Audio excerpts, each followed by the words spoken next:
हरिनाथ भगवान की जय. माऊली ज्ञानेश्वर महाराज की जय. जगद्गुरु तुकाराम महाराज की जय. सद्गुरु जोग महाराज की जय. अभयं सत्व संशुद्धि ज्ञान योग व्यवस्थिति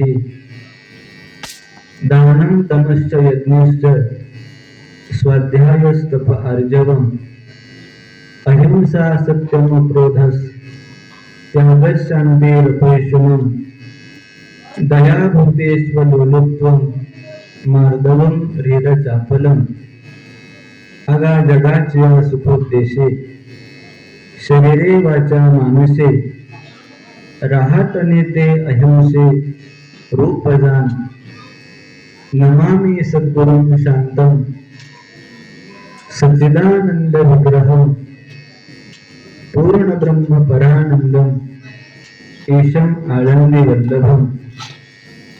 नमो ज्ञानेश्वरा नमो ज्ञानेश्वरा निवृत्ती उदारा सोपान देवा मुक्ताबाई नमो त्रिभुवन पावनी आद्यत्रय जननी देवांचे नमो सद्गुरु तुकया ज्ञानदीपा नमो सद्गुरु सच्चिदानंद रूपा नमो सद्गुरु भक्त कल्याण मूर्ती नमो सद्गुरु भास्करा पूर्ण कीर्ती संपाद्य ज्ञानांच विधाय भक्ती विलोकितो येन समाधि राजः वैराग्यवंतं सुविचारयुक्तं नमामि जोगं शिरसा गुरुंतं. जयांचे केलिया स्मरण होय सकळ विद्यांचे अधिकरण तेच बंधू श्रीचरण श्री गुरूंचे ते नमस्कारोनी आता. अभयं सत्व संशुद्धि ज्ञान योग व्यवस्थिति दानं दमश्च यज्ञश्च स्वाध्यायस्तप आर्जवम् अहिंसा सत्यम क्रोधस त्यागशान्तिरपैशुनम् दया भूतेष्वलोलुप्त्वम् मार्दवम् ह्रीरचापलम् अगाजगाच्या सुखोद्देशे शरीरे वाचा मानसे राहटने ते अहिंसे रूपदान. प्रस्तुत प्रवचन रूपी सेवेकरिता निवडलेला श्लोक हा श्रीमद भगवद्गीतेच्या 16व्या अध्यायातील जे भगवान परमात्म्यानं दैवी संपत्ती आणि आसुरी संपत्ती सांगितली असा हा 16व्या अध्यायातील हा श्लोक आज सेवेकरता घेतलेला आहे. या श्लोकावर काही सेवा करण्यापूर्वी माझ्या दृष्टीने थोडासा परिहार द्यायचा तो असा, परमात्मा कृपेने साधू संतांच्या आशीर्वादाने त्याचप्रमाणे परमपूजनीय प्रातस्मरणीय स्वानंद सुखनिवासी सद्गुरु जोग महाराजांचे कृपांकित असणारे अनुग्रहित असणारे सद्गुरु दगडू बाबा महाराज यांच्या अखंड वास्तव्यानं पावन झालेली भूमी, पवित्र झालेली भूमी म्हणजे आपलं हे काळेवाडी गाव. आणि अशा या काळेवाडी गावामध्ये जे विश्वमाऊली ज्ञानोबारायांचं सुंदर अशा प्रकारचं मंदिर साकार झालं आणि त्या मंदिराच्या प्रांगणामध्ये गेल्या अनेक वर्षापासून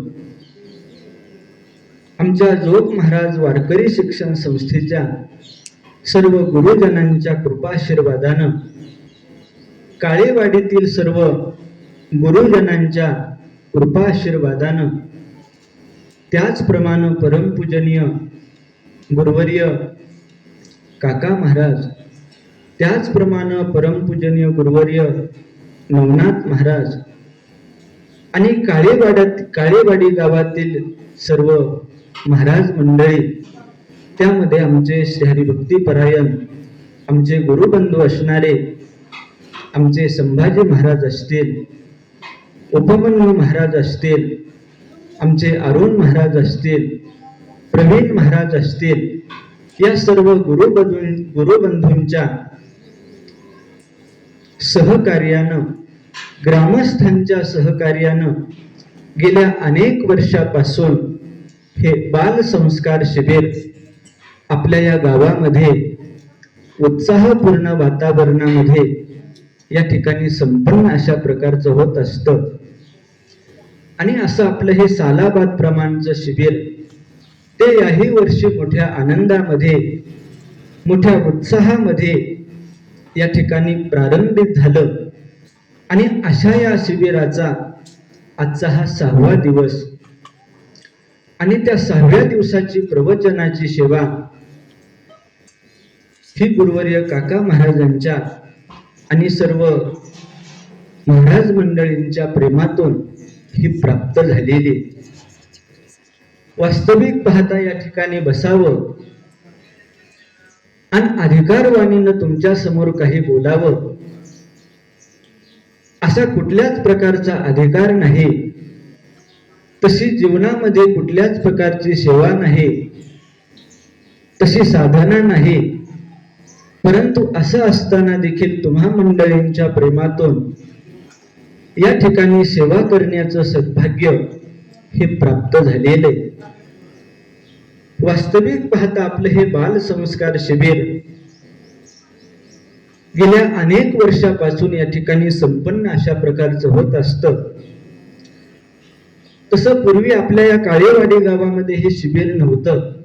आमचे नवनाथ महाराज आणि काका महाराज पूर्वी शिबिरं करायची, परंतु ती दुसऱ्या गावाला करायची. त्यामध्ये सोनगाव असेल, पिटकेश्वर असेल, त्या ठिकाणी या मंडळींच्या सहकार्यानं त्या ठिकाणी शिबिर संपन्न अशा प्रकारचं व्हायचं. परंतु या मंडळींना असं वाटू लागलं, आपण इतर गावामध्ये शिबिर करतो खरं, परंतु आपल्या परिसराला देखील हे परमार्थाचे संस्कार लागले पाहिजे. परमार्थाचे धडे आपण बालगोपाळांना दिले पाहिजेत. आणि म्हणून गुरुजनांच्या आशीर्वादानं या मंडळींच्या अथक अशा परिश्रमातून या ठिकाणी गेल्या अनेक वर्षापासून हे शिबिर या ठिकाणी संपन्न अशा प्रकारचं होत असतं. आणि अशा या शिबिरामध्ये आज सेवा करण्याचा योग हा मला प्राप्त झालेला आहे. खरं तर या शिबिरामध्ये सेवा करण्याचा जरी योग प्राप्त झाला तरी भाग्य आहे. कारण तसं आपलं हे काळेवाडी गाव म्हणजे सामान्य नाही. आपल्या या काळेवाडी गावामध्ये आपल्या वारकरी शिक्षण संस्थेतील सर्व गुरुजन मंडळी आपल्या या गावामध्ये यायची आणि परमार्थाचे धडे या गावामध्ये ते द्यायचे. आणि म्हणून असा या सर्व गुरुजनांच्या येण्या जाण्यानं हा परिसर पुण्य पावन अशा प्रकारचा झालेला आहे, पवित्र अशा प्रकारचा झालेला आहे. आणि म्हणून तुकोबाराय सांगतात, ज्या भूमीमध्ये संत महात्म्यांचं अखंड अशा प्रकारचं वास्तव्य होतं, संत महात्म्यांचा अवतार होतो, तुकोबाराय सांगतात ती भूमी पुण्य पावन अशा प्रकारची होते. जेथे वसती हरीचे दास, पुण्यभूमी पुण्य देश. म्हणजे असा पुण्य पावन अशा प्रकारचा आपला हा परिसर, पुण्य पावन असणार आपलं हे काळेवाडी गाव. आणि अशा या गावामध्ये हे बाल संस्कार शिबिर ग्रामस्थांच्या सहकार्यातून आमच्या या गुरुजनांच्या अथक अशा परिश्रमातून या ठिकाणी संपन्न अशा प्रकारचं होत असतं. हे बाल संस्कार शिबिर का घ्यायचं? कारण ही काळाची गरज आहे. आपण आज जगामध्ये जर पाहू गेलो तर अत्यंत अशा प्रकारची भयानक अशा प्रकारची परिस्थिती चाललेली. आणि म्हणून या परिस्थितीला कुठंतरी आळा बसावा.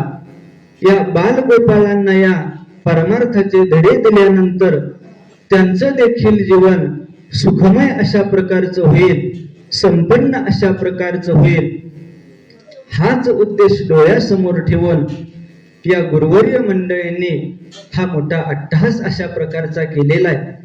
तसा हा अट्टहास साधा सोपा नाही. कारण आपण या ठिकाणी कधीतरी येतो, परंतु ज्या वेळेस या बालगोपाळांना बरोबर घेऊन त्यांना दिवसभर अशा प्रकारचे हे परमार्थाचे धडे देत असताना किती कष्ट असतात हे देणाऱ्याला माहिती आहे. आणि म्हणून असा हा आपला हे बाल संस्कार शिबिर, आणि अशा या शिबिरामध्ये ही प्रवचनाची सेवा गुरुवर यांच्या माध्यमातून मला प्राप्त झालेले.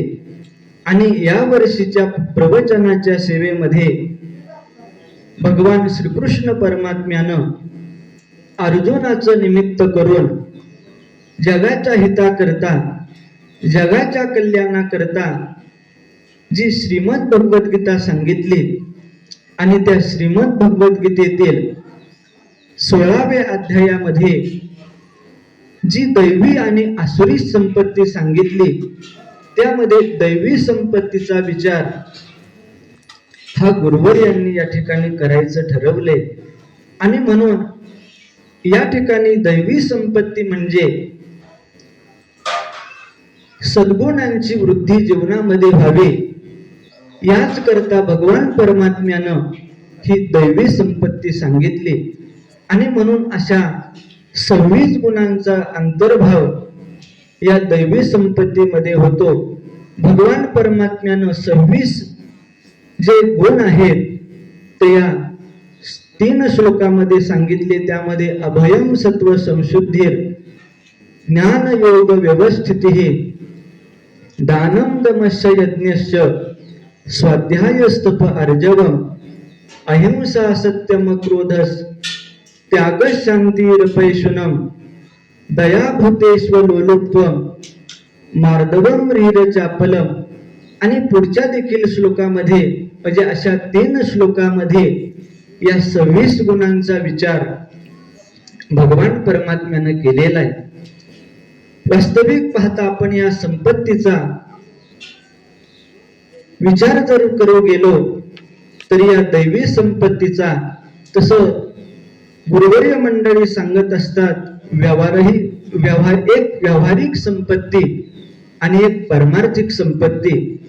व्यावहारिक संपत्ती जी असते ती आपल्याला परमात्म्याच्या पायी सर्त करत नसते. ती याच ठिकाणी आपल्याला पुढे कामी येत नसते. आणि म्हणून कितीही जरी व्यावहारिक संपत्ती मिळवली तरी साधू संत सांगतात त्यामध्ये अनर्थच अशा प्रकारचा आहे. साचवनिया मरे धन, लावे पोराशी भांडण. म्हणजे व्यावहारिक संपत्तीचा आपल्याला काही तसा व्यवहारापुरता उपयोग होतो, परंतु परलोकामध्ये त्याचा उपयोग अशा प्रकारचा होत नसतो. आणि परमार्थिक संपत्तीचा विचार त्याला साधू संत, आपल्या परमात्म्यानं दैवी संपत्ती म्हटलेले. साधू संत देखील सांगतात परमार्थ महाधन, जोडी देवाचे चरण, व्हावया जतन, हे उपाय लाभाचे. म्हणजे परमात्मा सांगतात ही दैवी संपत्ती ही परमात्म्याला त्याच्या चरणाजवळ नेऊन पोचवत अशा प्रकारची असते. आणि म्हणून अशी ही संपत्ती, या सर्व संपत्तीचा 26 गुणांचा अंतर्भाव आमच्या साधू संतांच्या ठिकाणी असतो. आणि म्हणून अशा संत महात्म्यांचा सहवास तुमच्या आमच्या जीवनामध्ये घडला पाहिजे. त्यांच्या गुणांचं, त्यांच्या लक्षणांचं वर्णन तुमच्या आमच्याकडून घडलं पाहिजे. का घडलं पाहिजे? ज्ञानोबाराय सांगतात, तैसे हरपले आपण पे पावे, तै संता ते पाहता गिवसावे, म्हणून वानावे ऐकावे, तेच सदा किंवा मुक्ता ते निर्धारिता, लाभे आपुलीच मुक्तता, जैसी दिपे दिसे पाहता आपुली वस्तू. म्हणजे संत महात्म्यांच्या लक्षणांचा, संत महात्म्यांच्या वैशिष्ट्यांचा विचार तुमच्या आमच्या जीवनामध्ये एक क्रांती अशा प्रकारची घडवत असतो.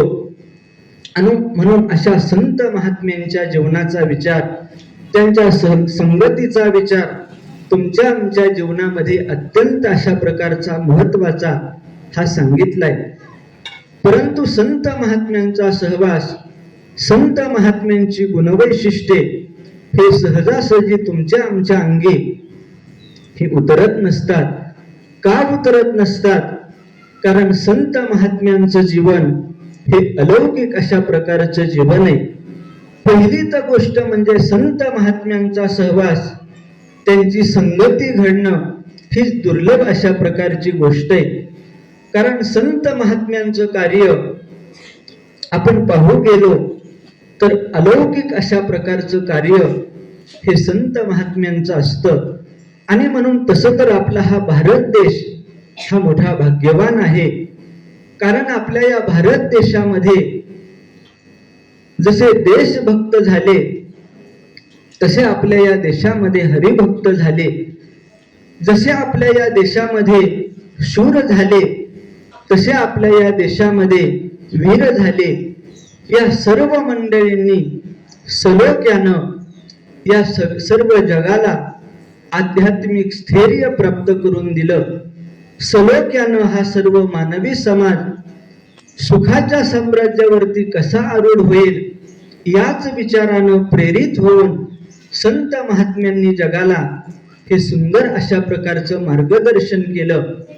ज्ञानांचे राजे, साधकांचे मायबाप, योग्यांची माऊली, ज्ञान चक्रवर्ती ज्ञानोबाराय ज्यावेळेस विश्वकल्याणाचं आपल्या सद्गुरुनाथांकडे काही मागणं करतात आणि त्या मागण्यामध्ये ज्ञानोबाराय सद्गुरुनाथांकडे मागतात, किंबहुना सर्व सुखी पूर्ण होवनीतिही लोकी भजिजो आदि पुरुखी अखंडित किंवा सर्वेत्र सुखिनम संतो सर्वे संतो निरामयाः सर्वे भद्राणि पश्यन्तु मा कश्चित् दुःखम आपनुयात. याच उच्च ध्येयानं ही संत मंडळी या जगती तलावरती येतात आणि जगाला प्रबोधन अशा प्रकारचं करतात. परंतु अशा संत महात्म्यांचा सहवास तुमच्या आमच्या जीवनामध्ये दुर्लभ अशा प्रकारचा सांगितलाय. अशी शास्त्रवचनं आहेत आणि साधू संतांची प्रमाण देखील आहेत. शंकराचार्यांचा एक श्लोक आहे. शंकराचार्य महाराज सांगतात, तशा जगामध्ये अनेक गोष्टी दुर्लभ आहेत, परंतु प्रामुख्यानं शंकराचार्य महाराज सांगतात 3 गोष्टी दुर्लभ आहेत. त्यामध्ये शंकराचार्य महाराज सांगतात, दुर्लभम त्रयमेव एतत् देवानुग्रह हेतुकम मनुष्यत्वम मुमुक्षुत्वम महापुरुष संश्रयः. शंकराचार्य महाराज सांगतात या 3 गोष्टी दुर्लभ अशा प्रकारच्या आहेत. त्यामध्ये शंकराचार्य महाराज सांगतात मनुष्यत्व म्हणजे मनुष्य जन्म प्राप्त होणं ही दुर्लभ अशा प्रकारची गोष्ट आहे. त्याचप्रमाणे मनुष्य जन्माला आल्यानंतर मुमुक्षुता प्राप्त होणं ही दुर्लभ अशा प्रकारची गोष्ट आहे. आणि त्याचप्रमाणे मनुष्य जन्माला आल्यानंतर संत महात्म्यांचा सहवास प्राप्त होणं ही दुर्लभ अशा प्रकारची गोष्ट आहे. साधू संतांची तशी अनेक प्रमाणे आहेत. साधू संत सांगतात संत महात्म्यांचा सहवास किती दुर्लभ आहे. साधू संत सांगतात, बहु अवघड आहे संत भेटी तरी जग जेठी करुणा केली ऐशी वर्मे मज दावी नारायणा अंतरीच्या खुणा प्रगटोनी. तुकोबाराय सांगतात संत महात्म्यांचा सहवास हा दुर्लभ अशा प्रकारचा आहे. किंवा नागबाबा देखील एका अभंगामध्ये सांगतात, नागबाबा सांगतात आपल्या जीवनामध्ये न घडणाऱ्या गोष्टी घडतील, परंतु खरे संत खरे साधू हे सहजासहजी तुम्हा मला प्राप्त होत नाहीत. नाथ बाबा सांगतात, चंद्रामृते सुखे सेवबेल असता जाता रवी धरबेल बाह्या हेरा सागर करबेल परी त्या साधूची भेटी न होई लगा. नाथ बाबा सांगतात, ह्या अशक्य कोटीतील गोष्टी आहेत, परंतु त्या एखाद्या वेळेला शक्य अशा प्रकारच्या होतील. नाथ बाबा सांगतात, चंद्राचं अमृत आहे ते तुम्हा मला अशक्य अशा प्रकारचे, परंतु ते एखाद्या वेळेस शक्य होईल. नाथ बाबा सांगतात, आणि म्हणून ते तुमच्या आमच्या जीवनामध्ये एक दिवस ते प्राप्त अशा प्रकारचं होतं. शरद पौर्णिमेच्या दिवशी, कोजागिरी पौर्णिमेच्या दिवशी रात्री 12 वाजता दुधामध्ये चंद्राचं प्रतिबिंब पडल्यानंतर भजनाच्या माध्यमातून ते तुम्हा मला एक दिवसाकरता सुलभ अशा प्रकारचे, परंतु नाथ बाबा सांगतात ही अशक्य अशा प्रकारची गोष्ट आहे, ते एखाद्या वेळेस शक्य होईल. चंद्रामृते सुखे सेववेल असता जाता रवी धरवेल अस्ताला जाणारा सूर्य तो एखाद्या वेळेस थांबवता येईल. आणि म्हणून आपल्या या भारतवर्षामध्ये अशा काही पतिव्रता माऊल्या होऊन गेल्या की सूर्योदयाच्या वेळी माझे जर पतिराज मरत असतील तर सूर्यच न उगो त्यांनी सूर्य उगवायचा थांबवला. म्हणून नाथ बाबा सांगतात, अस्ताला जाणारा सूर्य हा एखाद्या वेळेस थांबवता येईल. असता जाता रवी धरवेल बाह्या हेळा सागर तरवेल. नाथ बाबा सांगतात, आपल्या बाहुबलानं समुद्र पोहून जाता येईल ही अशक्य गोष्ट आहे, परंतु आपल्या या भारत देशामध्ये एक स्वातंत्र्यवीर सावरकर होऊन गेले. ज्यावेळेस इंग्रजांनी त्यांना काळ्या पाण्याची शिक्षा दिली आणि त्यावेळेस स्वातंत्र्यवीर सावरकरांनी आपली सुटका ज्यावेळेस करून घेतली आणि समुद्रामध्ये पोहत पोहत त्यांनी पहिल्या तीराला ते प्राप्त झाले. हे अशक्य गोष्ट आहे, परंतु त्यांनी शक्य करून दाखवले. नाथ बाबा सांगतात, ह्या अशक्य गोष्टी आहेत, परंतु त्या एखाद्या वेळेस शक्य होतील. परंतु खऱ्या संतांची भेट, खऱ्या साधूची भेट ही सहजासहजी ही प्राप्त होत नाही. नाथ बाबा सांगतात, परी त्या साधूची भेटी न होई लगा. नाथ बाबा सांगतात, खरे संत खरे साधू हे सहजासहजी तुम्हाला प्राप्त होत नाहीत. आणि म्हणून खरे संत खरे साधू भेटण्याकरता पूर्व पुण्याई लागते, पूर्व सुकृत लागतं. साधू संत देखील आपला अनुभव सांगत असताना सांगतात, ज्ञानोबाराय देखील सांगतात, आम्ही देखील आमच्या जीवनामध्ये संत महात्म्याची आम्हाला भेट झाली, परंतु ती कशाच्या माध्यमातून झाली. ज्ञानोबाराय सांगतात, पूर्वजन्मी सुकृते थोर केली ती मज आजी फळाशी आली परमानंदो आजी मानसी. भेटी झाली या संतांशी. किंवा तुकोबाराय देखील सांगतात, पुण्य फळले बहुता दिवसा भाग्य उदयाचा ठसा झालो सन्मुख तो कैसा संत चरण पावलो. म्हणजे अशा संत महात्म्यांच्या चरणाचा सहवास, त्यांची संगती ही दुर्लभ अशा प्रकारची असते. आणि म्हणून अशा संत महात्म्यांचा सहवास का तुमच्या आमच्या जीवनामध्ये लाभावा, कारण त्यांचं जे जीवन आहे ते साधकाच्या दृष्टीनं, त्यांची जी लक्षणं आहेत ती साधकाच्या दृष्टीनं हा आरसा असतो. कारण त्यांची जी लक्षणं असतात ती साधकाची साधना असते. सिद्धस्य लक्षणाने साधकस्य साधनाने, म्हणजे सिद्धांची जी लक्षणं असतात ती साधकाचा आरसा असतो.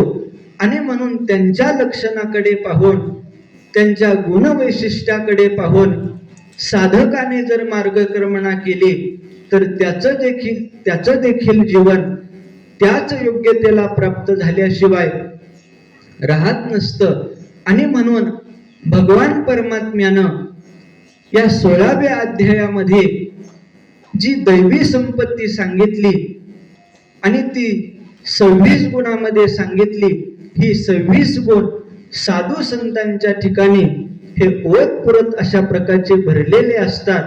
आणि म्हणून अशी ही संतांची जी लक्षणं असतात, संत महात्म्यांची जी गुणवैशिष्ट्ये असतात, ही साधकाचा हा आरसा अशा प्रकारचा असतो. आणि म्हणून त्यांच्या लक्षणाकडे पाहून, त्यांच्या गुणांकडे पाहून जर आपल्या जीवनाची मार्गक्रमणा केली तर त्यांना जो मुक्काम प्राप्त झाला, त्यांना जे समाधान प्राप्त झालं, ते तुम्हा मला देखील प्राप्त होत असतं. आणि म्हणून भगवान परमात्म्यानं या 16व्या अध्यायामध्ये जी दैवी संपत्ती सांगितली, त्यामध्ये अभयम सत्व संशुद्धी, ज्ञान योग व्यवस्थिती, दानं दमश्च यज्ञश्च, स्वाध्यायस्तप आर्जवम. आता या पहिल्या गुणांचा विचार आमच्या गुरुबंधूंनी केलेला आहे, संभाजी महाराजांनी देखील केलेला आहे, काल आपल्या भूषण महाराजांनी केलेला आहे. आणि म्हणून गुरुवर्य काकांच्या माध्यमातून जी गुणवैशिष्ट्ये मला सेवा करण्याकरता प्राप्त झाली, ते म्हणजे स्वाध्यायस्तप आर्जवम आणि पुढचा अहिंसा. म्हणजे संत महात्म्यांच्या ठिकाणी स्वाध्यायाला किती प्राधान्य अशा प्रकारचं असतं. स्वाध्याय म्हणजे परमात्म्याच्या चरणाजवळ पोहोचण्याकरता भजनाच्या माध्यमातून, कीर्तनाच्या माध्यमातून, नामस्मरणाच्या माध्यमातून हा जो अट्टास अशा प्रकारचा करावा लागतो आणि तो पुन्हा पुन्हा करावा लागतो, याला स्वाध्याय अशा प्रकारचं म्हटलं जातं. आणि म्हणून असा स्वाध्याय साधू संतांच्या ठिकाणी हा ओतप्रोत अशा प्रकारचा भरलेला असतो. कारण संत महात्म्यांचं जीवन हे अलौकिक अशा प्रकारचं जीवन असतं. आणि म्हणून त्यांच्या ठिकाणी स्वाध्यायाला, नामस्मरणाला अतिप्राधान्य अशा प्रकारचं असतं. ते किती नामस्मरण करतात, स्वतः भगवान परमात्माच गीतेमध्ये 9व्या अध्यायामध्ये सांगत असताना सांगतात, सततं कीर्तयन्तो मां यतन्तस्य दृढव्रताः नमस्यन्तस्य मां भक्त्या नित्ययुक्ता उपासते. तरी कीर्तनाचे ने नटनाचे नाशिले व्यवसाय प्रायश्चित्तांचे, जे नामची नाही पापाचे ऐशे केले यमदमा अवकळा अनिले. तीर्थे ठायावरोनी उठविले यमलोकीची पुंटली, राहटी आघवी यमो म्हणे काय यमावे, दमो म्हणे कवनाते दमावे. तीर्थे म्हणती काय खावे, दोष ओखदाशी नाही. आणि म्हणून अशा नामस्मरणाच्या माध्यमातून संत महात्म्यांनी सतत अशा प्रकारचं हे नामस्मरण केलं. सदा नाम घोष करू हरी कथा, तेने सदा चित्ता समाधान. असा स्वाध्याय संत महात्म्यांच्या जीवनामध्ये असतो. असं नामचिंतन हे संत महात्म्यांच्या जीवनामध्ये असतं. आणि म्हणून अशी स्वाध्यायाच्या माध्यमातून त्यांच्या वाणीमध्ये ब्रह्मशाळाच अशा प्रकारचे अवतरलेले असते. आणि म्हणून ज्ञानोबाराय सांगतात, ऋग्वेदादी तिन्ही प्रतिष्ठती वाग्भुवनी, केली जैशी वदनी ब्रह्मशाळा. संत महात्म्यांनी आपल्या नामस्मरणाच्या माध्यमातून रामायण असेल, भागवत असेल, गीता असेल आणि अधिकारी महात्म्यांच्या मुखातून जे काही स्तोत्र हे प्रगट अशा प्रकारची झाली, त्याचं पठण पाठन करून संत महात्मे आपल्या जीवनाला एक उजाळा अशा प्रकारचा देत असतात. आणि म्हणून गुरुवर्य काका महाराज देखील जी काही स्तोत्रावली या ठिकाणी आपल्या बालगोपाळांच्या मुखातून हे रोज म्हणून घेत असतात. महायोग पीठे तटे भीमरथ्या, वरम पुंडरीकाय दातो मुनींद्रही, समागत्य तिष्ठन तमानंद कंदम, परब्रह्मलिंगम भजे पांडुरंगम. किंवा अलंकापुरी रम्य सिंहासनस्थम, पदांभोज तेजस पुरदिक प्रदेशम, विधींद्रादिदेवै सदा स्तूयमानम, समाधिस्थ मूर्तिम भजे ज्ञानदेवम. अशी स्तोत्रावली गुरुवर्य काका महाराज, आमचे नवनाथ महाराज हे आपल्या मुखातून रोज वदवून अशा प्रकारचे घेतात. का घेतात? कारण आपलं देखील जीवन हे असं मंगलमय अशा प्रकारचं झालं पाहिजे. स्वाध्यायानं, अभ्यासानं ओतप्रोत अशा प्रकारचं भरलं पाहिजे. आणि म्हणून ते मोठा अट्टहास अशा प्रकारचा करत असतात. त्यांच्या जीवनामध्ये, संत महात्म्यांच्या जीवनामध्ये स्वाध्यायाला अतिशय प्राधान्य असतं. आणि म्हणून ज्ञानोबाराय सांगतात, लक्ष्मी वल्लभ तयाजवळी नित्य नेमानामी ते प्राणी दुर्लभ लक्ष्मी वल्लभ तयाजवळी काही नित्य नेमाविन अन्न खायतो श्वान.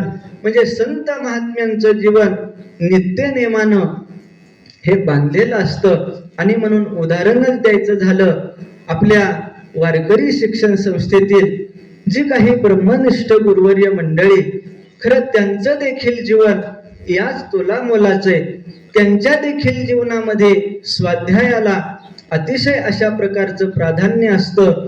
त्याचप्रमाणे गुरुवर्य गाथामूर्ती परमपूजनीय बोधे बाबा, त्यांनी देखील आपल्या या स्वाध्यायाच्या माध्यमातून आपल्या वाणीमध्ये ब्रह्मशाळा ही अवतरलेली होती. आणि म्हणून बाबांचं जीवन जर आपण पाहिलं, भजनाला सोडून, भक्तीला सोडून, गाथ्याचं असेल, ज्ञानेश्वरीचं असेल पारायण बाबा मोठ्या अट्टहासानं करत अशा प्रकारचे असायचे.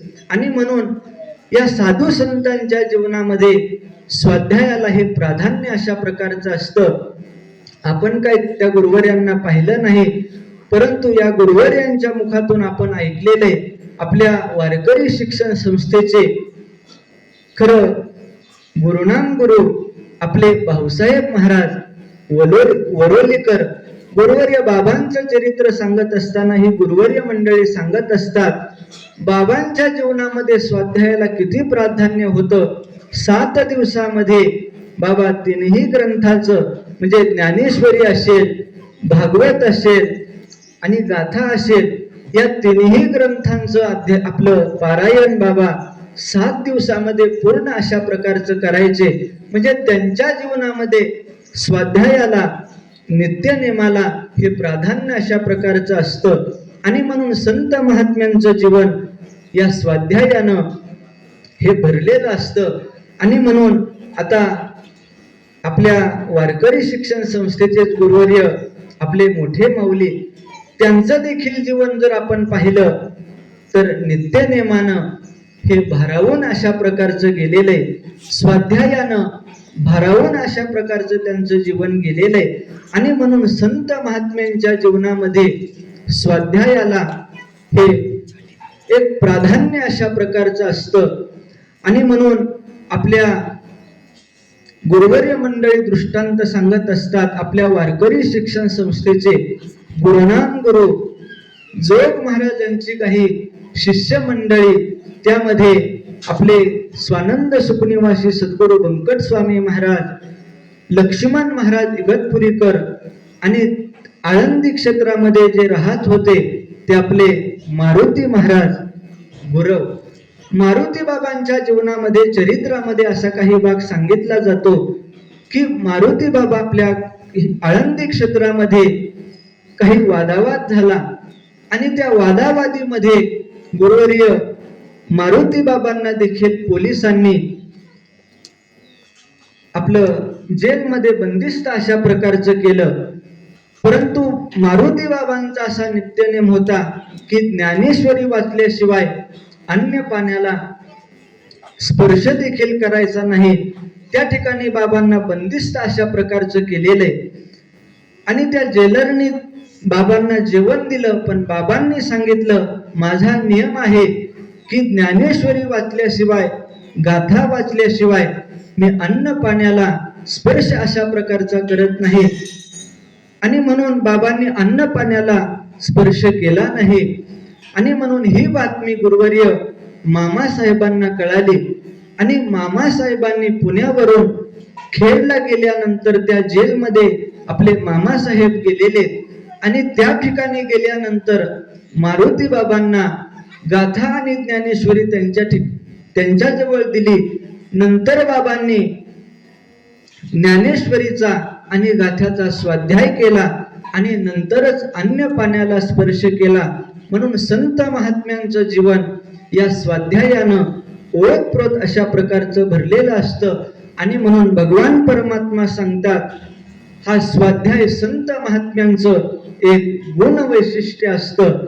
त्यांच्या जीवनामध्ये स्वाध्यायाला प्राधान्य अशा प्रकारचं असतं. आणि म्हणून ज्ञानोबाराय सांगतात, या संत महात्म्यांच्या जीवनामध्ये स्वाध्यायाला किती प्राधान्य असतं. तैसा प्रतिपाद्य जो ईश्वरो होवावया लागी गोचरो श्रुतीचा निरंतरो अभ्यासू करणे ते द्विजांशीच ब्रह्मसूत्र एरा स्तोत्र का नाम मंत्र आवर्तने पवित्र पावावया तत्व. म्हणजे या संत महात्म्यांच्या जीवनामध्ये स्वाध्यायाला अत्यंत अशा प्रकारचं मुख्य अशा प्रकारचं स्थान असतं. आणि म्हणून असा स्वाध्याय संत महात्म्यांचं एक गुण वैशिष्ट्य असतात. आणि पुढचं जे संत महात्म्यांचं गुण वैशिष्ट्य सांगितलं म्हणजे संत महात्म्यांच्या जीवनामध्ये तपाला एक प्राधान्य अशा प्रकारचं असतं.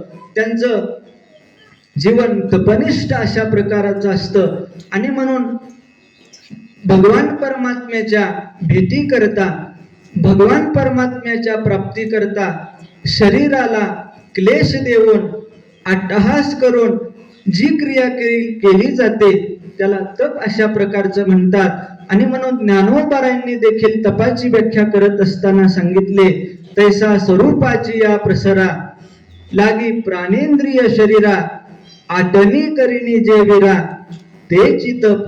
ज्ञानोबाराय सांगतात, संत महात्म्यांच्या जीवनामध्ये तपाला, व्रताला अशा प्रकारचं अत्यंत महत्वाचं स्थान असतं. आणि म्हणून या तपाच्या बाबतीत आपण विचार केला तर या तपामध्ये देखील भगवान श्रीकृष्ण परमात्म्यानं 17व्या अध्यायामध्ये जी काही तपाचे अनेक प्रकार सांगितले त्यामध्ये 3 अशा प्रकारचे प्रकार परमात्म्यानं सांगितले. देवद्विज कुरु गुरु प्राज्ञ पूजनम शौच मार्जवम ब्रह्मचर्य महिंसाच शारीरम तप उच्चते. म्हणजे संत महात्म्यांच्या जीवनामध्ये हे तप प्रामुख्यानं अशा प्रकारचं केलं जातं. आणि म्हणून आपली ही गुरुवर्य मंडळी देखील शरीराला एक अत्यंत क्लेश देऊन अट्टहास करून हे तप कायेनं करतात, वाचेनं करतात आणि मनानं करतात. मग ते कशाच्या माध्यमातून पंढरीची वारी केली तर ही तिन्ही तप हे अनायासे अशा प्रकारचे तुम्हाला प्राप्त होतात. आणि म्हणून ज्ञानोबारायांनी देखील आपल्या जीवनामध्ये ही तिन्ही तप स्वतःही केली आणि तुम्हाला आपल्या क्रियेच्या माध्यमातून ती करून दाखवली. माझे जीवीची आवडी पंढरपुराने नगुडी पांडुरंगी मनरंगले गोविंदाचे गुणी वेधिले. म्हणजे असं हे संत महात्म्यांच्या जीवनामध्ये तपाला देखील प्राधान्य अशा प्रकारचं असतं.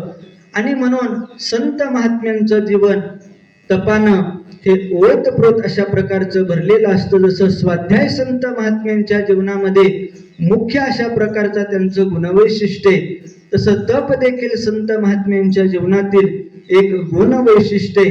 आणि त्याचप्रमाणे पुढचं जे परमात्म्यानं सांगितलं संत महात्म्यांचं गुणवैशिष्ट्य ते म्हणजे अर्जव. संत महात्म्यांच्या ठिकाणी सरळपणा कसा असतो, म्हणजे अर्जव शब्दाचा अर्थ सरळपणा. संत महात्म्यांच्या जीवनामध्ये देखील सरळपणा कसा असतो. जगानं त्यांना कितीही जरी त्रास दिला, कितीही जरी क्लेश दिले तरी संत महात्मे आपला हा सरळपणा कधी सोडत नाहीत. आपण साधू संतांच्या चरित्रामध्ये पुष्कळ अशा प्रकारची उदाहरणं पाहतो. ज्यावेळेस मंबाजीबांनी जगद्गुरु तुकोबारायांना काट्याच्या काठीनं मारलं, वास्तविक पाहता तुकोबारायांनी एकदाच त्यांच्याकडे क्रोधयुक्त दृष्टीनं जर पाहिलं असतं तर मंबाजीबांचं जागीच भस्म झालं असतं. परंतु संत महात्म्यांच्या जीवनामध्ये हा सरळपणा असल्या कारणानं, स्वच्छपणा असल्या कारणानं ते या कसाला उतरत नाही. ते समोर कितीही दुष्ट प्रवृत्तीचा मनुष्य जरी आला तरी त्याला आपल्या सरळपणानं त्याला देखील सरळ करण्याची ताकद ही संत महात्म्यांच्या ठिकाणी असते. आणि म्हणून जगद्गुरु तुकोबाराय सांगतात, पुनीत केले विष्णुदाशी संगे आपुलिया दोषी, कोण पाहे तयाकडे वीर विठ्ठलाचे गाढे, अशुभत्या पुढे शुभ होऊनिया ठाके. म्हणजे संत महात्म्यांच्या जीवनामध्ये असा सरळपणा असतो. आणि म्हणून संत महात्म्यांचं जीवन या आर्जव पदानं देखील हे ओतप्रोत भरलेलं असतं.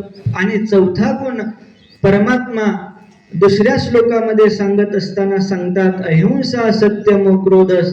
म्हणजे अहिंसा गुण देखील संत महात्म्यांच्या ठिकाणी कसा असतो. त्या आर्जव आपल्या अहिंसा पदाला देखील ज्ञानोबाराय एक ओवी खर्च करतात. ज्ञानोबाराय सांगतात, आणि जगाची या सुखोद्देशे शरीरे वाचा मानसे, रहाटने ते अहिंसे रूप जाण. परमात्मा सांगतात, जगाला सुख व्हावं या स्वच्छ अशा प्रकारच्या उद्देशानं कायेनं, वाचेनं आणि मनानं जी क्रिया केली जाते त्याला अहिंसा अशा प्रकारचं म्हटलं जातं. आणि म्हणून अशी अहिंसा ही संत महात्म्यांच्या ठिकाणी ही ओतप्रोत अशा प्रकारची भरलेली असते. आणि म्हणून ही अहिंसा ही आपण या स्वातंत्र्य लढ्यामध्ये जर आपण पाहू गेलो तर स्वातंत्र्य ज्यावेळेस देशाला स्वातंत्र्य मिळावं म्हणून महात्मा गांधींनी देखील या अहिंसेचा स्वीकार आपल्या अंतःकरणामध्ये केला. आणि त्या अहिंसेच्या माध्यमातून जगाला, आपल्या देशाला स्वातंत्र्य अशा प्रकारचं मिळवून दिलं. आणि म्हणून अहिंसा याला परम अशा प्रकारचा धर्म म्हटलेलं, अहिंसा परमो धर्मा. म्हणून अहिंसा हा गुण संत महात्म्यांच्या ठिकाणी हा भरलेला असतो. आणि म्हणून पुराणामध्ये एक उदाहरण नेहमी गुरुवर्य मंडळी सांगत असतात शबरी मातेचं. वास्तविक पाहता शबरी मातेचा विवाह हा संपन्न होणार होता. आणि त्या सोहळ्याकरता त्या शबरी मातेच्या वडिलांनी आपली लहान लहान आपली ही बोकडं म्हणा, शेळ्या म्हणा दारामध्ये बांधलेल्या होत्या. आणि शबरी मातेनं आपल्या वडिलांना विचारलं की बाबा या शेळी मेंढ्यांचं या ठिकाणी तुम्ही काय करणार.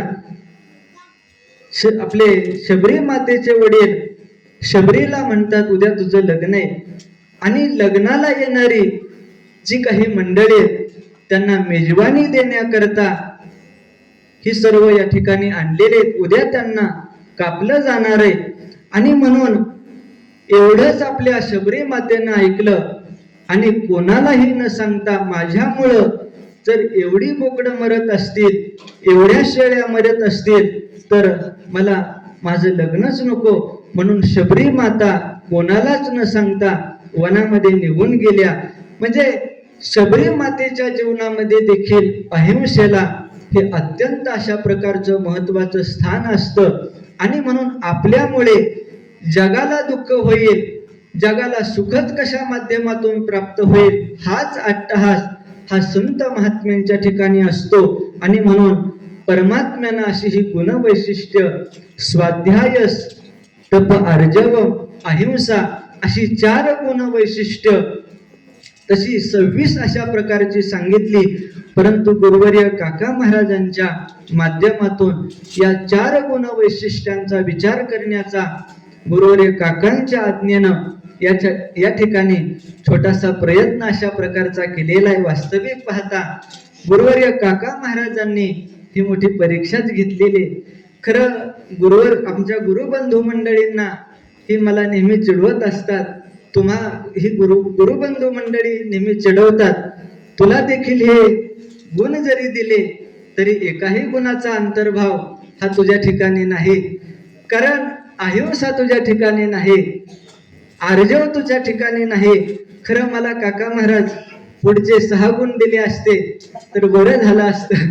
म्हणजे आपल्या आसुरी संपत्तीचे, कारण हे सर्व गुण आपल्या ठिकाणी असतात आणि म्हणून त्याच्यावरती बोलताही आलं असतं, परंतु गुरुवर्य काका महाराजांच्या माध्यमातून या ठिकाणी जशी तोडगी मोडकी सेवा करण्याचा योग मला प्राप्त झाला, अशी ही सेवा ज्ञानोबाराय यांच्या चरणी, पांडुरंग परमात्म्यांच्या चरणी, सर्व गुरुवर्यांच्या चरणी, आमच्या गुरुबंधूंच्या चरणी समर्पित करून ज्ञानोबारायांना एकच प्रार्थना करतो की ज्ञानोबाराया, पूर्व पुण्यायेनं म्हणा, पूर्व सुकृतानं म्हणा, आम्हाला देखील हा परमार्थ पंथ हा प्राप्त झालेला आहे. या सर्व गुरुजन मंडळींचा सहवास आम्हाला प्राप्त आहे, मार्गदर्शन आहे आणि म्हणून असं मार्गदर्शन, असा सहवास लाभत असताना आमच्या सेवेमध्ये देखील कुठलाच अशा प्रकारचा वरपंगपणा नसावा. शुद्ध अशा प्रकारची सेवा तुम्ही आमच्याकडून करून घ्या. तुका म्हणे नको वरपंग देवा, घेई माझी सेवा भावशुद्ध किंवा दुर्बुद्धी ते म्हणा, कदा नुपजो नारायणा, आता मज ऐसे करी तुझे पाये चित्ती धरी. अशी ही सेवा ज्ञानोबारायांच्या चरणी समर्पित करतो आणि याच ठिकाणी थांबतो. पुंडलिक वरदा विठ्ठल ज्ञानदेव तुकाराम.